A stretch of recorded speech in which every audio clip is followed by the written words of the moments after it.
नमस्कार मंडळी, 14 जुलैला असतो माझा वाढदिवस आणि सकाळपासून मला कोणीही विश केलं नाही. मला वाटलं की माझा बर्थडे सगळे विसरले की काय.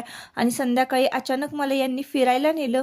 तर संध्याकाळचं हे बाजारातलं वातावरण, रिमझिम सरी बरसत होत्या आणि मस्त पैकी बघा आभाळात निवांत असे पक्षी उडतायत. मनमोहक आणि निसर्गरम्य असं वातावरण होतं आजूबाजूचं. तर इकडे बघा आता मी आलेली आहे ज्वेलरी शॉपमध्ये. तर अचानक मला गिफ्ट घ्यायचं ठरलं. तर नक्की काय घ्यायचं मला विचारलं होतं, ड्रेस घ्यायचा की तुला साडी घ्यायची. तर मला काहीच नको, मला पैंजण आणि जोडवी घेतली मी. आणि मग त्यानंतर केक शॉपीमध्ये आलो, केक सिलेक्ट केला, चिकन घेतलं आणि घरी आलो. घरी आल्यानंतर मस्तपैकी चिकन 65चा बेत ठरलेला होता. आलं लसूण पेस्ट 1 चमचा घातली, कढीपत्ता कुस्करून हातावर चिकनमध्ये घातलेला आहे आणि 1 चमचा लाल तिखट सोफी चिकन मसाला जो मिळतो, पॅकेट मिळतं, ते मिक्स करून मॅरिनेट करत ठेवला अर्धा तास.